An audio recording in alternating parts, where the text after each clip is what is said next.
Thank you to all of you for attending and BSL for inviting me to moderate this extremely rich presentations and discussion, hopefully that will follow.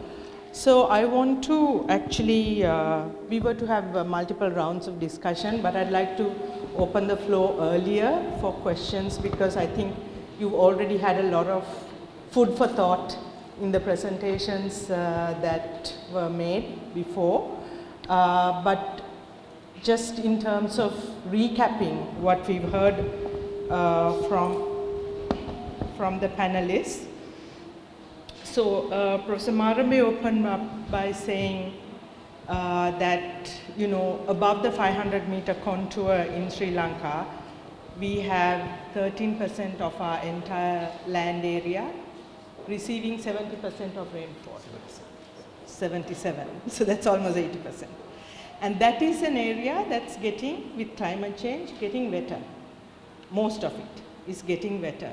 So we are facing a real challenge in terms of managing this very vulnerable central highland area of this country, which, when you saw Dr. Pushpa Kumara's presentation, has very little remaining primary forests, but a lot of tree cover because it is in a land use that, yes, the British left us with, which is plantations. And if you look at the stats, the higher elevations are mostly in tea.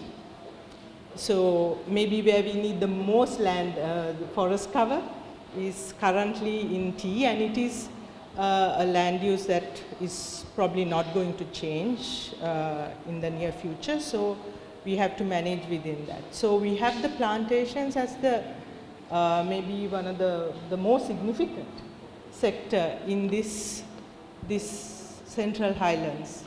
And within that, you look at both Dr. Mohanty's and Mr. Dinesh Vanavala's presentation.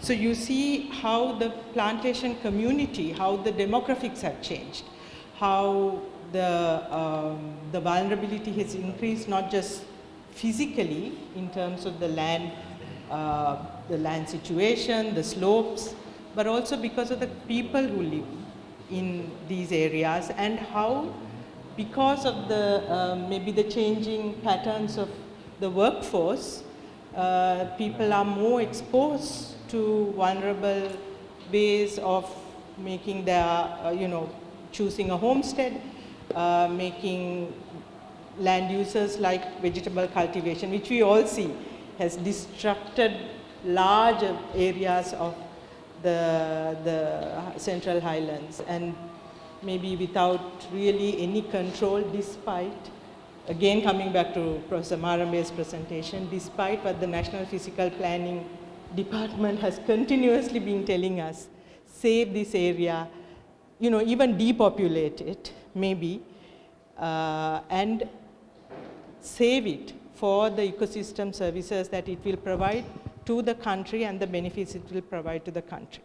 So with that backdrop, I just want to have one round of quick recap of the discussion and maybe some quick questions about what the presenters have already put out to us in terms of points of contention. I just want to ask Professor Marambe, we've been part of designing what is called climate change adaptation. So climate change is happening, and we are at the receiving end.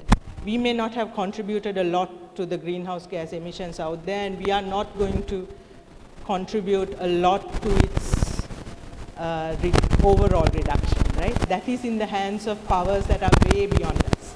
So it will happen. So there is little we can do to stop the hazard that is in our future. But maybe we can do certain things to reduce its impacts. So we call this adaptation, and we've been working on adaptation plans, adaptation actions, and a lot of it nature-based. But it looks like things are getting more uncertain than we predicted some time ago. So I would like to ask Professor Marambe, how do you plan adaptation in this scenario? Or can you even really predict the uncertainty of the times to come? Thank you very much, Taruka. I mean, before I start responding to your question directly, I just want to clarify one thing. I think I missed it during my presentation. Allow me. Yeah. There's no relationship, or it's a complex and debatable relationship, I must tell you, between climate change and occurrence of cyclones. So please don't misunderstand. Cyclone and climate change are two different things. But the rainfall that carries through cyclones, the intensity, that has a direct relationship with climate change. So let's leave that there so that we all understand. Otherwise, people sometimes, I have seen even in newspapers saying that Ditwa is a result of climate change. No, there are, I mean, in the West, we all know that in the northern part of Sri Lanka, Bay of Bengal, every year about 80 cyclones emerge. But fortunate for Sri Lanka, all those cyclones goes and hit Bangladesh in most of the cases. But here there's a difference, right? We started from the southwest, which never happened before. And coming back to your question, Taruka, adaptation has its own limits. I must tell you first. Yes, we have been planning based on the analysis, based on the interpretations given to us, interpretations that we all made together based on the analysis carried out, so it has its limits. I see right now, especially when I learned from a publication that was made on 3rd December, as I told you, told you all, that we may have to go back to the drawing board again. Or in other words, start thinking new, not to overreact. That's a worst case scenario. We are not trying to overreact, but to reanalyze and revisit the actions that we have proposed with respect to adaptation to see whether they are actually adequate. I mean, maladaptation can take place, of course we know that, but the issue is that we should safeguard the interest of our people, our ecosystems. All have to work together, isn't it? But please keep one thing in mind. Climate change affects everything. No argument at all. But climate change is not everything. In other words, if we cannot sacrifice our sustainable development, we have to make sure we strike a balance. And that's the revisit that I'm pointing it out, right? Of course, we need finances. I mean, finances will come. But if you start working out together, Taruka, for best example is what happened at Kotmale. I'm not going to detail it out here. Had we all worked together, the disaster created by Kotmale, which I see rainfall contributed, but people contributed a lot to the end results. That without going into detail, if had we worked together, this disaster should have been minimized, not be avoided, minimized. Flooding at Gampala may not be at this level. The devastation took place at University of Peradeniya, may not be at this level. Devastation took place at the Register of Pesticide, Department of Animal Production and Health, Department of Export Agriculture, all the head officers of the key departments, I mean, was in real trouble. So this is why I said, this revisit is required. Once again, with proper stakeholder consultation, Taruka, we have done a good consultation, but then we need more right now to put brains together and make action work. So that's how I look at it right now. Thank you so much. I'd just like to present a question to Dr. Professor Pushpakumara. So basically, you were really emphasizing the need for nature-based solutions and looking at maybe, increased vegetative cover, increasing natural forest canopies. But when we saw your map, a lot of the landslides originated in those very natural areas. So how will this play out in the future? Yes, Ditwa is supposedly a once in 30 year, or maybe hopefully, not even that frequent of an occurrence, but uncertainty is there, and this has opened up a new, I think, a new risk for us. How do you propose that we, look at these nature-based solutions in the future, Professor Pushpakumar? Okay, thank you very much. I think if you remember the slide which I show about the natural forest cover in the heartland of the central heartlands, so it is minimum, and damage already done actually. We can't blame the damage. And then we have the tea landscape.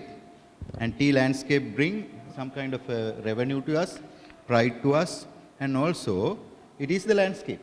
Now, I think we need to understand how we're going to change our thinking on tea landscape. Now, if you see about the real nature-based solution, tea landscape need to provide similar environmental services as natural forest. I think that is the simple answer. So how do you bring this tea landscape like natural forest? I think that is the question we need to answer. And that is the adaptation as well. Now, if you see about what has happened in the past, our natural forest fragmented. Now it is remaining in here and there small patches. So that is why corridors. And corridors probably link that natural forest, so support us to escape with certain problem, not stop every problems. And then, more importantly, if you see about our colonial era tea landscape, it is with the major drains, and it is with the lateral drains, and drains are well maintained, and drains are well supported, but now, much of such area is degraded. Where does water goes? I think this has to be taken into very seriously into consideration. Then of course tea is sometimes we remove the shade, but shade trees make some kind of a supportive role, not only providing shades, but also changing the microclimate and also binding the soil. And that shade tree need to taken into well consideration, and if we are to make sure that tea landscape to provide environmental benefits similar to natural forest. So I think that we have the option, and it is up to us to look about that, what kind of nature-based things can taken into landscape, and as Binesh pointed out, there are some nature-based solution has taken. But we have to be strategic, and we can discuss that strategy actually in the future. Thank you, Dr. Pushpakumara. Dr. Moti, if I may turn to you.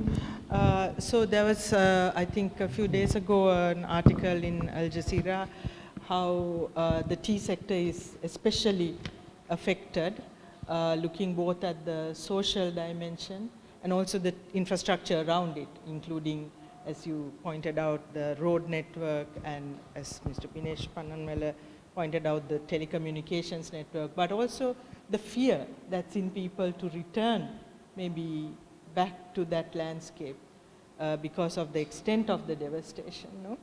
So just to, kind of put it out there, what aspects of the plantation suffered the worst in your opinion, and what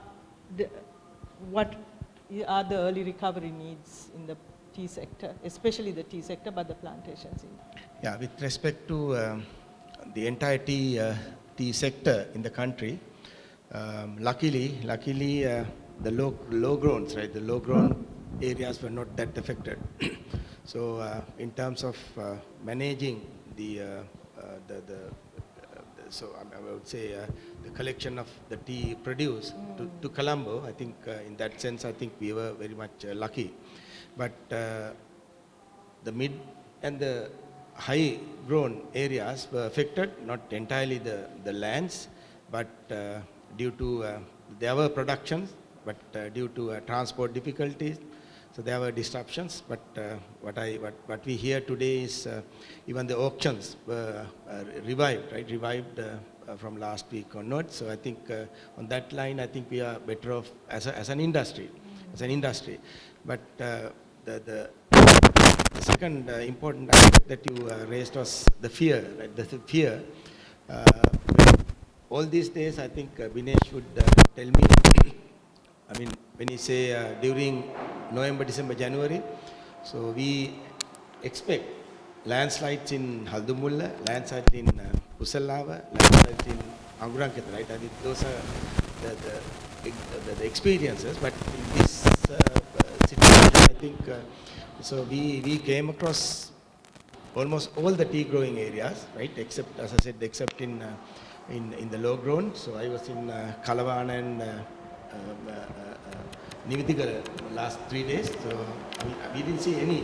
We didn't see any. But what is important today is the fear to the producers is because of the gloomy weather, right? Gloomy weather, the production loss would be extended. Right? Product loss would be extended for another month. So I think at least a month. So we won't see any hopes even in the month of January. So I think so there will be a production gap in that scenario, right? Not only because of the light, but also because of the diseases, leaf diseases, right? I think with that, I think we would see another fear to the producer. But with respect to the workers, as Dinesh pointed out, I think that will be another angle where the entire tea sector has to look into by giving sort of a motivation, awareness, right? I think that I think we should be able to bring them back to work. So that's how I see. Thank you, Dr. Mohanty. And Mr. Dinesh Pananwala. So I think you gave a very good overview of how the socio-economic dimensions have changed in this landscape, and with that more exposure maybe of both infrastructure and people to the disaster, which was exacerbated and like really displayed in this very extreme event. But in terms of long-term disaster risk management in this landscape and on tea and rubber plantations, what are the missing elements? Like where do you see that, what really is required in terms of getting early warning in time when telecommunications, transportation and power failures would happen like this as we think is an extreme event, but it could recur, right? So what are the missing elements in your opinion? Yeah, so I think a few things that I need to mention is that basically there are a few man-made issues in this entire issue what we had. I just want to give an example. Now in Ratnapura district, if you look at it, the mining, the illicit mining is causing landslides, which did not happen this time, but it's going to happen. And some of the factories have been already asked to move out when it is more than 100 millimeter rainfall. Then also the incident what we had in one of the estates in Nawalapitia, that also the area in one of the hillock area, which have been encroached, about almost 14 acres have been encroached, and there only the landslide started. So these are some of the policy decisions that has to be really sorted if in the event that if you're going to move forward with proper policies and bring in some sort of solutions for the others. What I mean is that encroachment is not the only answer for this, but the thing is that there should be solution for them to for the livelihoods, right? So that one part of it. Then the missing elements in terms of I think the awareness. Awareness is a key factor, especially in the modern day. Most of us are dependent on the phone, and the communication lost. What is next?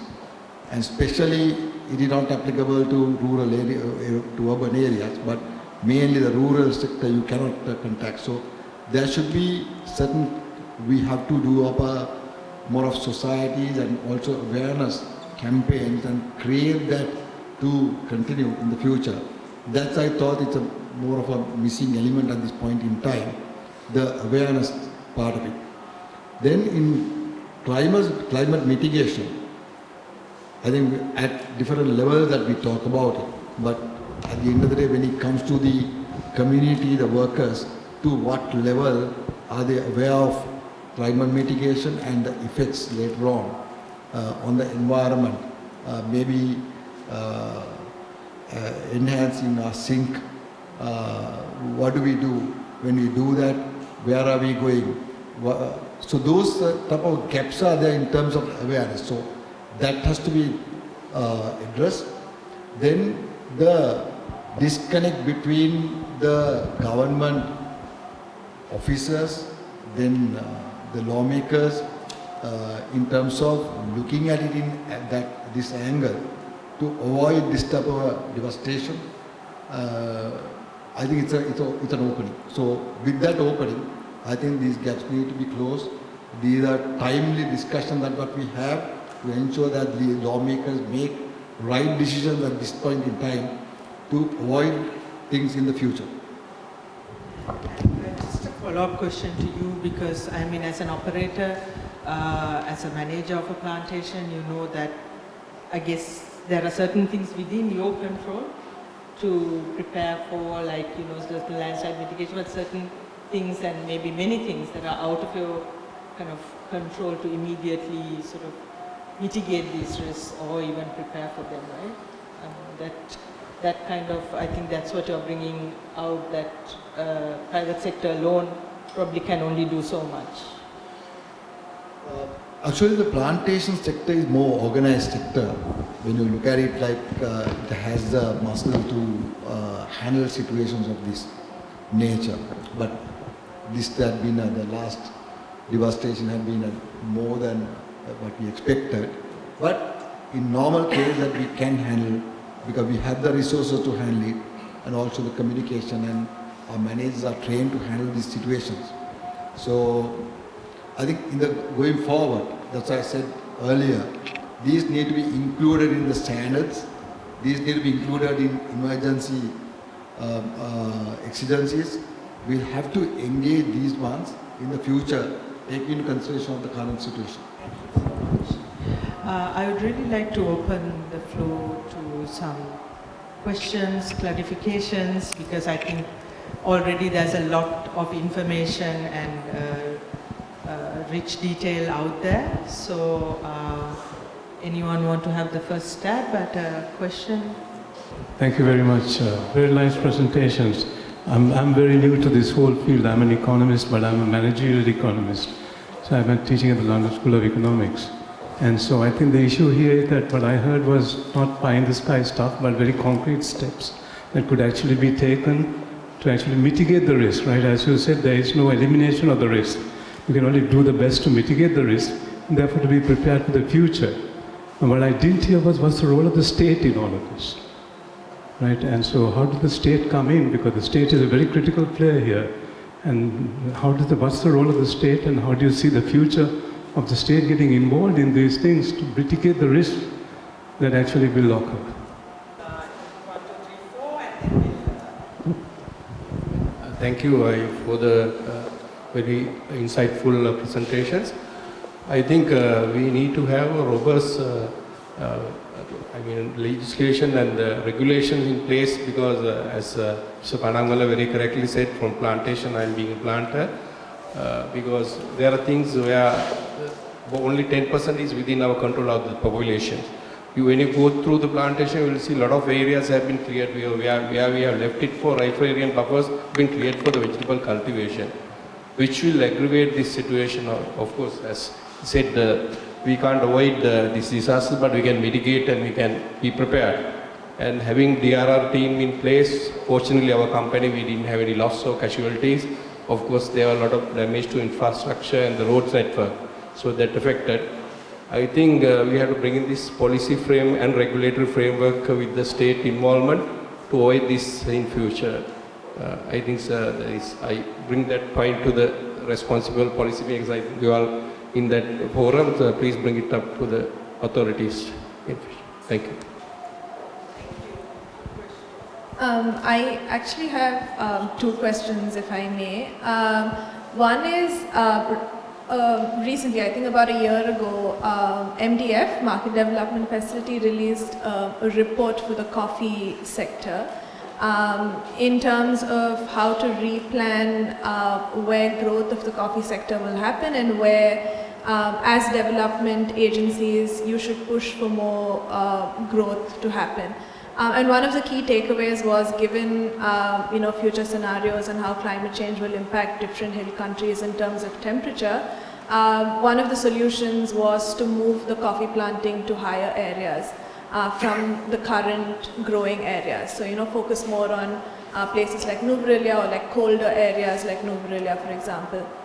So I'm just wondering if strategies like that is possible for the tea sector. Given that it's an established sector, unlike coffee, which is a lot more at a nascent stage right now in the country. So that's one question. The other question, very short one, because it was mentioned in Mr. Panavala's presentation. So you spoke about moving vulnerable housing to different areas, and that areas have been identified. I was just curious to know and understand how that's being done and how climate resilience is being ensured for housing going forward. Yes, thank you. So on the role of the state and the regulations, I think I'll let Dr. Mohti come in, and you too, Dr. Marame come in, and Dr. Mohti later.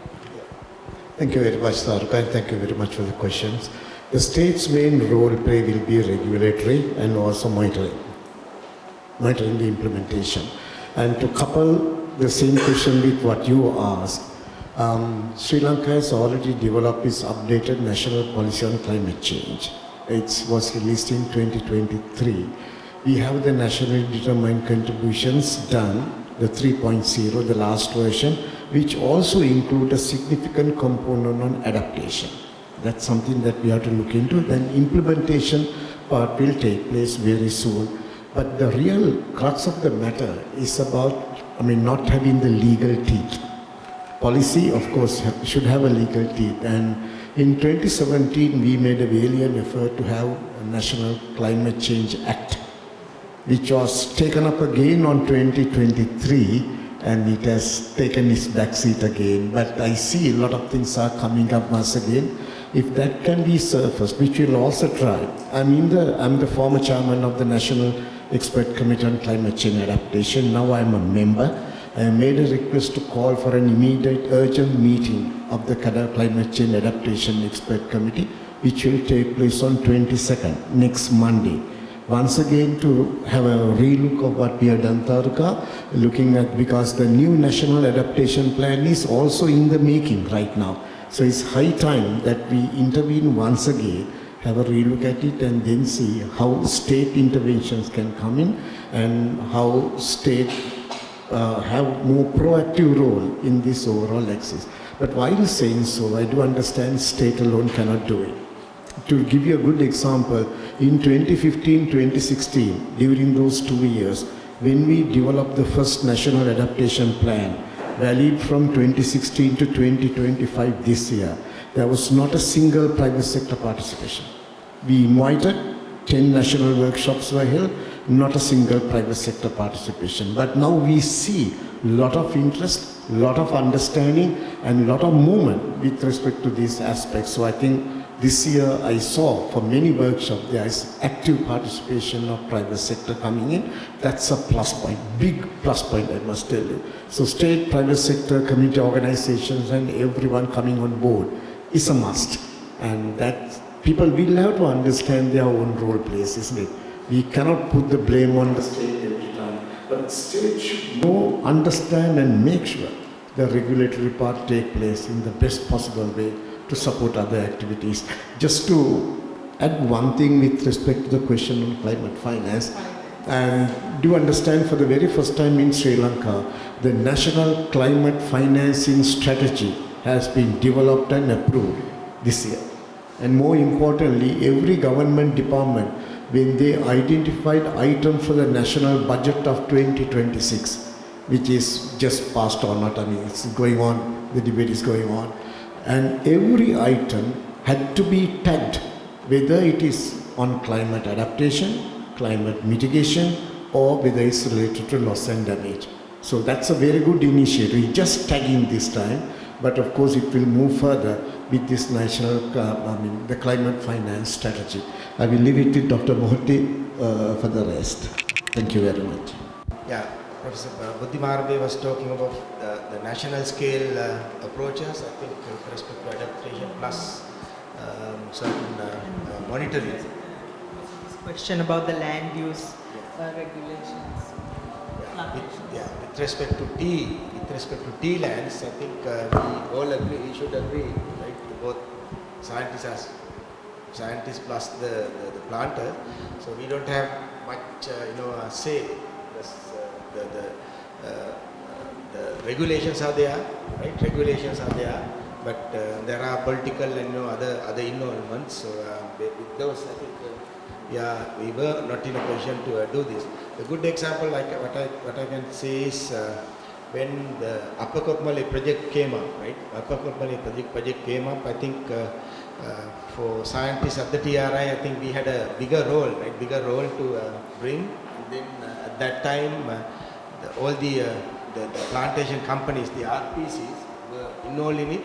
So, but those were not, moved, right? Those were not moved, mainly because of certain political interventions, right? I think the results are here today, right? I think especially when you ask about the areas what we experienced, Pundaluya, Talavakale, Dimbula, I think those areas were not to be touched, right? I was just talking about only the disaster, but with respect to the biodiversity, right? With respect to biodiversity, especially the corridors, right? Corridors that we were talking, I think were disturbed, right? Were disturbed. Even human settlements. A good example is again from the estate management side, right? Management side, when they allow a piece of land for housing, right? Those will not be accepted by certain groups, and then they will come up and say, we need a land, maybe A category land, right? Maybe on the roadside, right? I think that sort of interventions are there. I think that's what I said. That said, for the tea sector, as Professor Buddhimarbe said, for the country we have a national plan, but for the tea sector we have a strategic plan for the tea sector. There we have recognized the key authorities, key government authorities there. So only thing is, from now onwards, I think we need to include the disaster management, meteorology department. That's all, right? Other than that, I think we have recognized the LUPPD, NRMC, Department of Agriculture. Those things are there. I think another example that I can place now about the planting materials. When you talk of planting materials, the scientists at the TRI have come up with suitable planting material. For that purpose, there's a seed act in this country, right? There's seed act in this country, but it's not being followed. I think, I'll come to the coffee business again. Yeah. So being a tea scientist, I should not say I'm promoting coffee, but I'm promoting coffee, right? I'm promoting coffee because I am in the tea value chain, right? Tea value chain. So in the beverage sector, right? In the beverage industry, I think we need to go in par with tea and coffee. But now today, what has happened is, what you said is, the report comes to grow coffee in the high areas, no issue. But the only thing is, not as a sole crop, not as a monocrop, right? I think that is why in my presentation I touched another term, permaculture models, right? Permaculture models, I think in support of Professor Kumare's agroforestry models, the permaculture models looking at the land, the soil depth, and the climate suitability, right? Climate suitability. Coffee would be the best, not necessarily in the C category lands, but even on A category lands, A category tea lands, you can go for coffee, but ensure that the land is managed well, right? Manage it well. So I think for that, I think Professor Kumar will tell us other means, like say wayside planting, alley cropping, right? And there are models. I think we support that, But only thing is that has to come not as a monopoly. There are just any more questions because we are nearing like closing time. Or I'll give a final round of comments to the speakers. Anyone? If I may make a couple of comments. Yeah, just a minute. The lady behind you and then yourself, sir. Thank you. Thank you so much for the panelists. It was an amazing information we gathered. So I'm an environmental educator. I'm working for Dilma Conservation. So we were talking here today, the whole bunch of information. I grabbed it all of them because I want to pass it to the public. I'm doing it because I'm connecting people and I'm learning about the nature and I simplify the facts and present it to the public. So what Professor Marabe was talking about the simple environmental literacy that we should have as every citizens, like you were talking about the habitat structure of the country and also the topography, how it works and what are the rainfall patterns. But I'm working nearly 10 years with people, I'm educating people. But what I have encountered is most of the people do not have this basic environmental literacy that we should have. So as a country at the end of the day, all these processes we are working with people, so we should have a clear strategy for this country to incorporate this knowledge into the education sector because I think most of the country people, they lack of this knowledge, right? So when we take the decision and implementing the policies and everything, finally we are working with the people, so they need to tolerate these things. So for that, they need to have the knowledge. So I'm getting I'm taking this opportunity to give a comment on this session. It's really amazing. I want to grab everything and throw it back to the people. So I will do that. Anyway, this is just for your concern. Thank you. Thank you. Sir. Thank you. It's actually a comment that I want to make. Let me first introduce myself. I'm Dr. Arjuna Pereira, and my PhD is in ecological engineering. I think all of you chaps are completely clueless from an ecological engineering point of view how to start addressing them.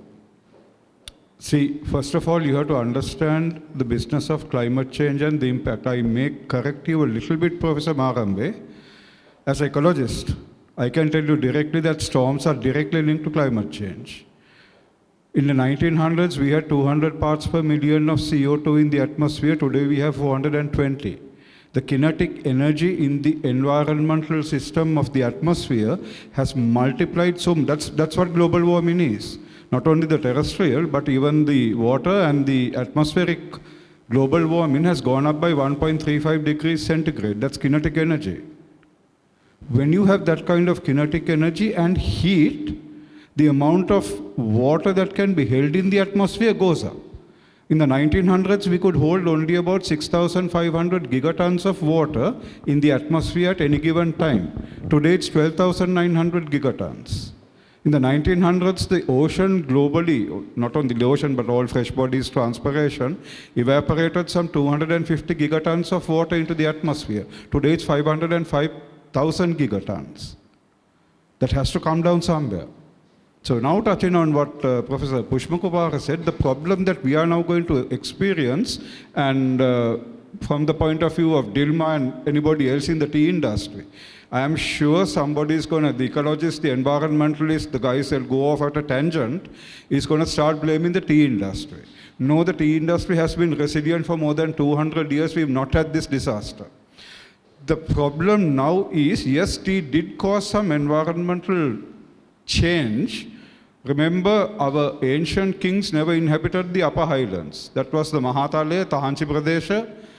It was kept as pristine forest. You can imagine, in fact, the entirety of upcountry looking like Singharaja and Knuckles. Today it has changed because of the British having brought tea, but for 200 years we never had disasters like this. So we can't directly blame tea, but what has happened is now the intensity of incidence of weather phenomenon is so high that what we now have, the landscape that we now have, can't cope with it. So there are techniques to sort this out. I think one of the most important things, particularly for landslide disasters, I don't think anybody in Sri Lanka really understands. I mean, unfortunately, the landslide is looked at from a civil engineering perspective, not from an ecological engineering perspective. Basically, what a landslide is when the amount of water that falls on the land exceeds the ability to drain off at a proper thing, and then the alluvial layer, where water is impermeable, also plays a part. So where it will percolate through the soil, hit the alluvial layer. Now it can't go anywhere, it can only go horizontally or slide down.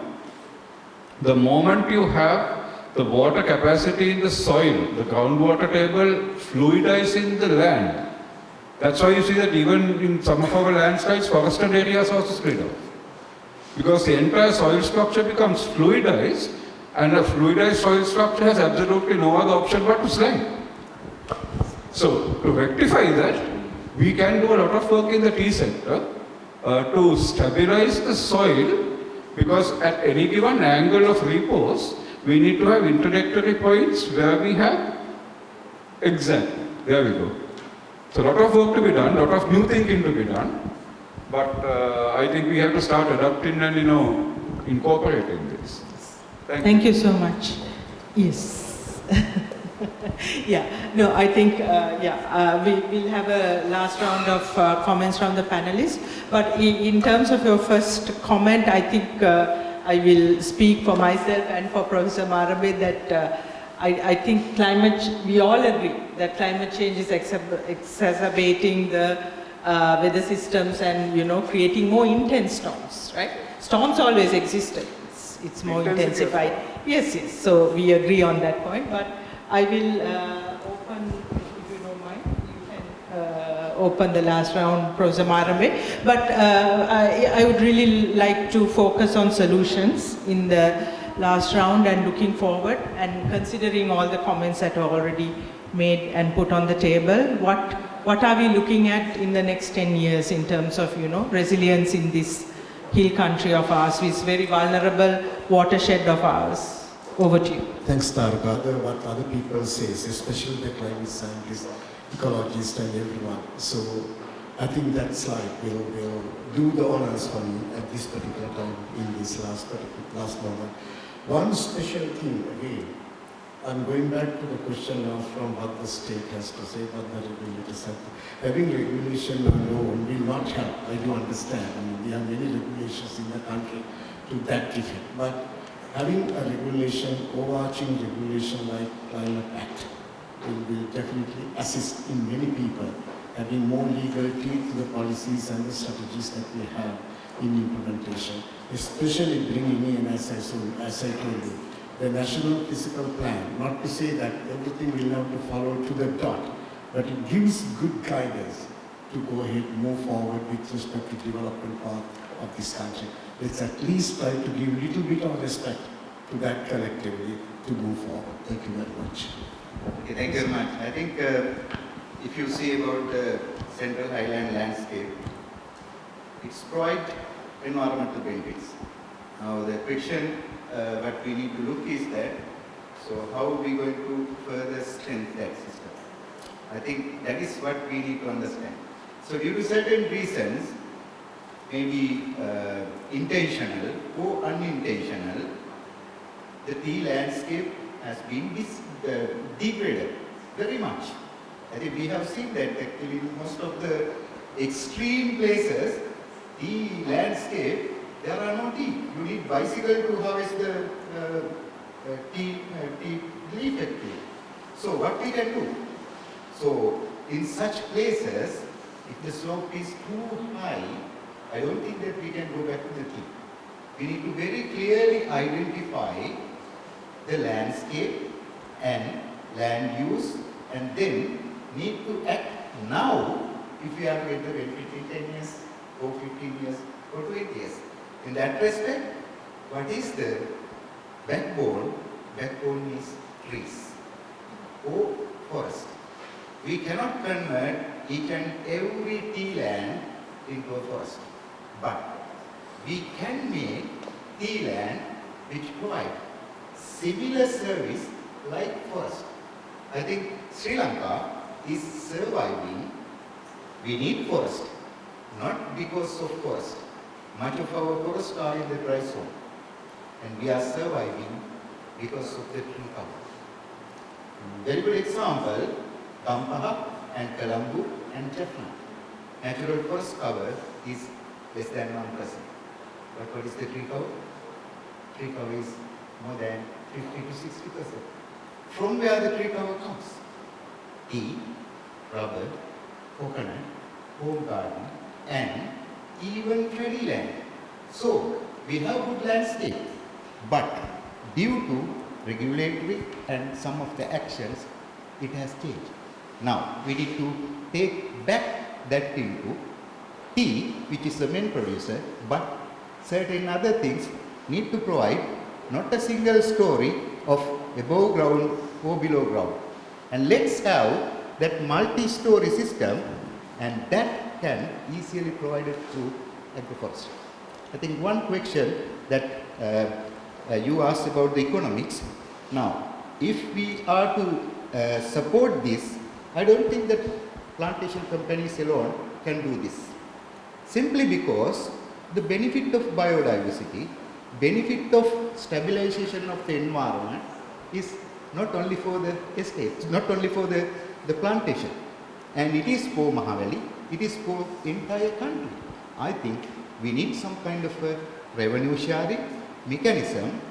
For that, we need to bring this central highland to the maximum potential of environmental support plus production from whatever the crop we are growing. I think that is what I can do. Thank you very much, Professor Pushpakumar, and that opens a whole another area of discussion maybe for the future for BSL, which can we really make, this whole hill country area a giant, payment for ecosystem services kind of landscape where we look at really valuing what it brings to the rest of the country as well. Dr. Moti, any final thoughts on how, this landscape can become more resilient? Thank you, Taruka. I think let me start with a word that you used, fear. I think our tea industry has, it's a vibrant and very resilient industry. I think good examples are how we cope up with tsunami, fertilizer crisis, and even other difficulties. With that economic crisis, I think tea industry can have a good solutions. Right? Even in this scenario, I think using the brains from the growers, the exporters, and even the scientists, I think we should be able to come up with a good model. And but only thing is we need to tap. Right? We need to tap the government underutilized institutions. Right? I think the good example that you brought, I think bringing the knowledge and awareness to the ground. I think for that we have an institution, NIPM. Right? I think those institutions has to be used. And luckily we are now linked with BSL. I think there's another private sector initiative and private sector partnership. I think with that, I think we should be able to bring more and more interventions to the tea sector, not only the exporters, not only the producers, but also the communities. I think with that, I think we should be able to think another good mechanism, right? Surely that way, I think we should be able to bring more benefits to the industry. And Mr. Paramala, I'd just like you to also address this lady brought up about the awareness. I think as plantation companies, maybe those who are really at the front line of this exposure, maybe your own communities, whether they work on plantation or not, they're still fairly exposed, and what kind of awareness they have about the risk they're facing, and how do you see that that socioeconomic kind of benefits going down to them and the awareness? Yeah, I think awareness plays a key role, and which have been really spelled out now clearly. What were the gaps and why it did not go to the masses at the end of the day, and for them to get prepared. So the structure, if you look at it, the structure is basically, it is not only the plantation company, but basically the community engagement is also a crucial factor through the government authorities, which is possible, and also that it can be done because the plantation structure is quite strong to accommodate the structures of that nature to assist the community. Because going forward, for me, I think without the community, there won't be plantations. Because already it had come down the number of workers to 10%. Without the community, there would not be tea plantation to talk about. So we need to look at it land use planning in terms of what we have. Can we be in the tea, as Professor Pushpakumar mentioned, some sections which are not suitable. We've already gone into coffee and all the different elevations, and we have already started processing plant, which we through MDF, as you mentioned, and we are looking at coffee as a different crop because it doesn't require so much of, it's not labor intensive, only seasonal. And also to couple with agroforestry, which gives that environmental aspects to it, which is also the way forward that we could go forward. But in the business angle, for what I feel is that the putting the land to better use, some sections are good, some sections are, we need to look at it in a different angle, different crops, diversification, that need to come for us to sustain. In the other side of the housing, we need people to be on. You asked the question about the disaster house management. The way that it is being given is basically the NBRO recommends the land. Then once they recommend the land, the government or Indian funded housing is they're funding the project. With that, they're looking at for about 5,000 houses to come up in 2026. These are some of the things with the collaboration of the plantation companies. But on the hindsight, the community is also getting engaged with the disaster housing. It is not only for the meant for the plantation workers, but for the outsiders as well. Then in the other hand, on basis of the zero carbon, net zero carbon, we have done, because that's another income stream that we are looking for in the future to come. And also that will have a climate mitigation, then adaptation of right policies for us to retain and sustain our crop. It can be tea, it can be coffee, anything what we do, the adaptation has to take place. Then again, I think Dr. Mohti spoke about the corridors. Actually, one of the corridors which Dilma has developed in Andana is a world-class one, which I think most of you are aware. There are many things to come in order to integrate our approach towards the nature, integrate our approach towards the green part of it, and also to look at the biodiversity, etc. So I think we have made a lot of strides in that aspect. Then in terms of the research, the Climate Action Center, which is at Queensbury Estate, which is located, I'm sure that the research can go into these type of climate action and also to mitigate these things in the future as you move on. So this is the direction in the business angle that we are looking at it, in terms of how do we mitigate these climate risks and also to adapt to the current situation. Thank you so much.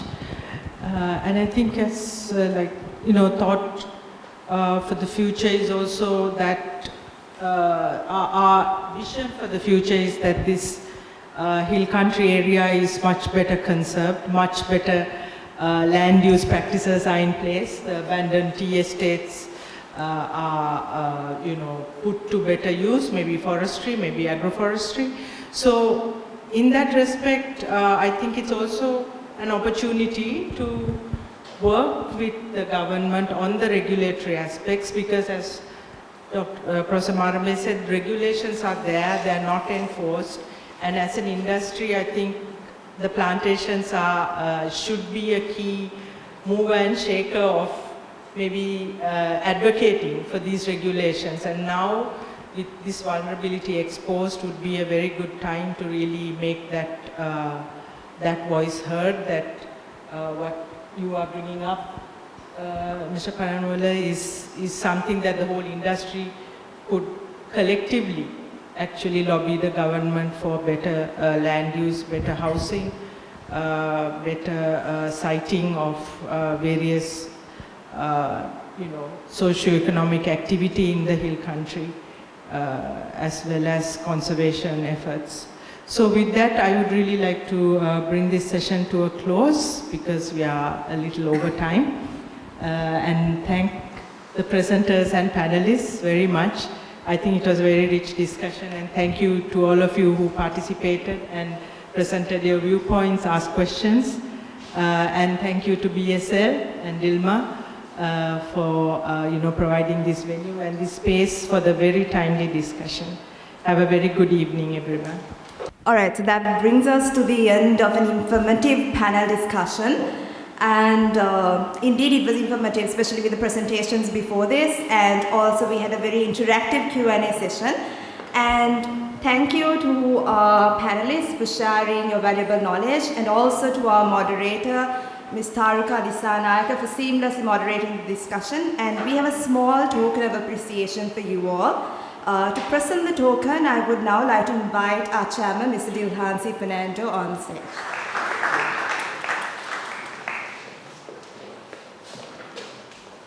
Next, Professor Buddhi Marambe, Dr. Kirti Mohatti,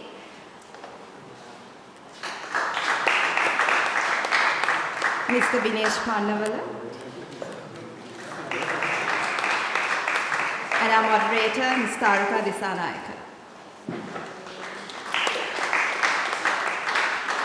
Thank you, dear. And thank you to our panelists as well. Let me take our seats. Next, I would like to invite on stage Ms. Medini Igur. She is a researcher at the Center for Smart Future. I would like to invite her to share a few words and your knowledge as well with the audience. Over to you. Hi, good evening, everyone. It's really a pleasure to be here today to speak a bit about the work that we do at CSF, but also introduce a very special publication that we just put out.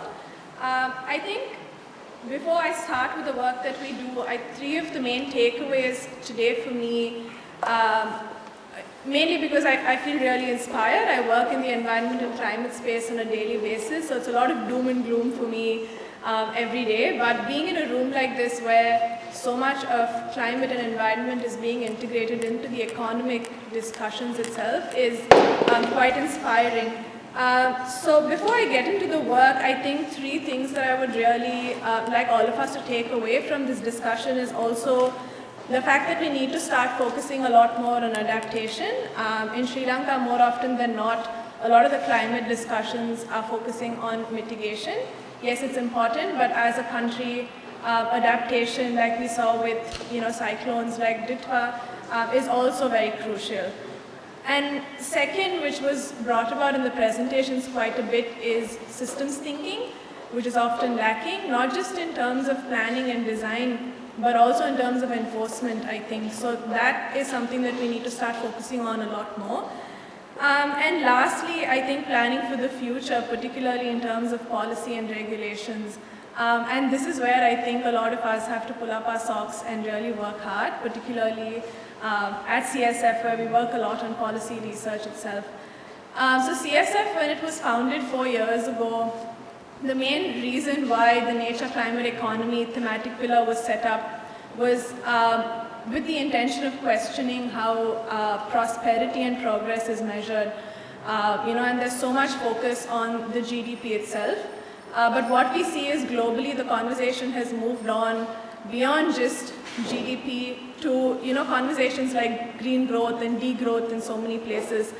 But Sri Lanka unfortunately has been very slow to get on to this conversation, at least in the public policy discourse, in the mainstream public policy discourse.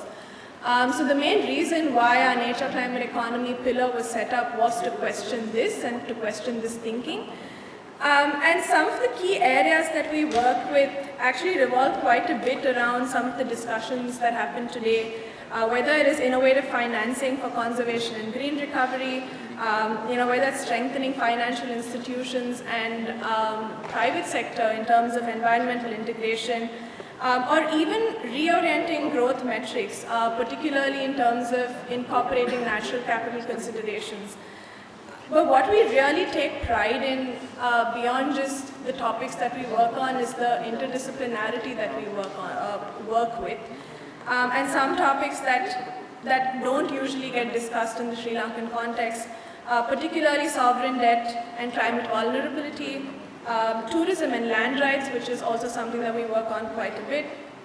And now what we've started to focus on is also Colombo City and how heat stress is actually impacting the future of work and the intersection within that, as well as socio-ecological systems, particularly around protected areas around the country. So I think that interdisciplinarity is also why we need more of systems thinking going forward, particularly with adaptation. And with that, I would like to introduce this book that we recently published. This is based on a lot of the research that we do and a lot of research reports that we put out. But this publication mainly consists of short and medium length essays off of this original research itself. There are 4 main sections in this, which I think might be of interest to a lot of the audience here. The first is reorienting growth towards green economy and private sector imperatives. Second, linkages between climate impacts, environmental challenges, and the economy. The third is financing a green economy, and the fourth is tourism that respects nature. Much of the conversations that were spoken about today, but unfortunately this was a limited, we only published limited copies of this, but we would like to share this copy with anyone who is interested. So I have a QR code that will be put up. So if you could just put in your details if you're interested to receive this book, we can send it across once we have our ISBN number and publication registered. But I'm also here with 2 copies that you can just have a look at if you're interested, so I'll be around and you can see it. But thank you again, Mr. Dilhan, who's been championing this publication, but also the work that CSF does. And thanks everyone for an inspiring evening today.